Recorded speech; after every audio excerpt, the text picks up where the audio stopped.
Yang kita takutkan adalah su'ul khatimah, ya ikhwan. Su'ul khatimah diriwayatkan oleh Abu Dawud dan disebutkan di dalam kitab Jami' Ulum wal Hikam karangan Ibnu Rajab, hadis sahih yang juga diriwayatkan oleh Imam Bukhari dalam kitab Adabul Mufrad, bahwasanya Rasulullah SAW bersabda, "Inna ahadakum la ya'malu bi amali ahli jannah hatta la yakunu bainahu wa bainal jannati illa dhira' fayasbiqu alaihi alkitab fayamalu bi amali ahli an-nar fayadkhuluha." Sesungguhnya salah seorang kalian beramal dengan amalan penduduk surga,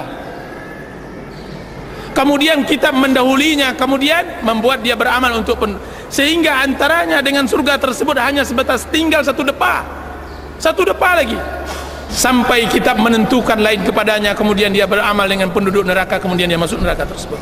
Wa inna ahadakum la ya'malu bi amali ahli an-nar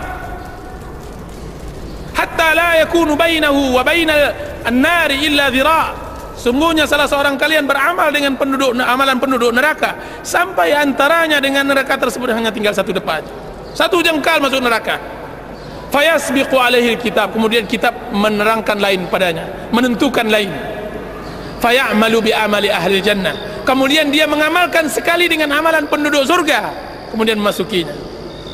Disebutkan tambahan riwayat tersebut oleh Imam Bukhari dalam kitab Adabul Mufrad, beliau mengatakan fima yabdu linnas, kiranya orang yang pertama yang beramal dengan amalan surga dan akhirnya masuk neraka itu adalah orang yang beramal tapi tidak dalam hati, hanya untuk nampak oleh manusia, tidak pernah sepenuh hatinya. Salatnya hanya ketika dilihat oleh orang, tidak pernah khusyuk, tidak pernah hadir.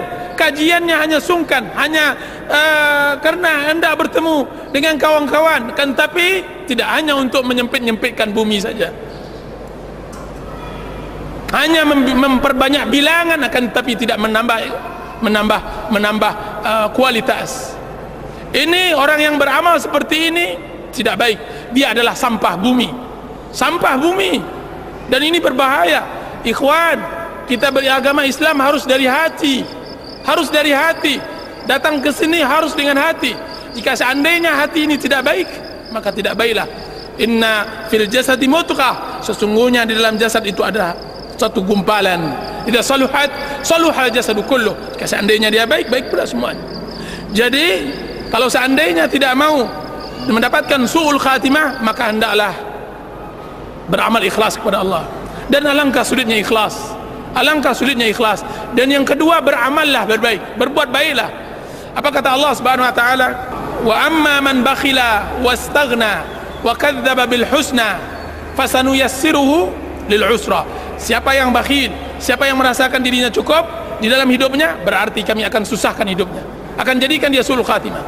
Wa amma man a'ta wattaqa wa saddaqa bil husna.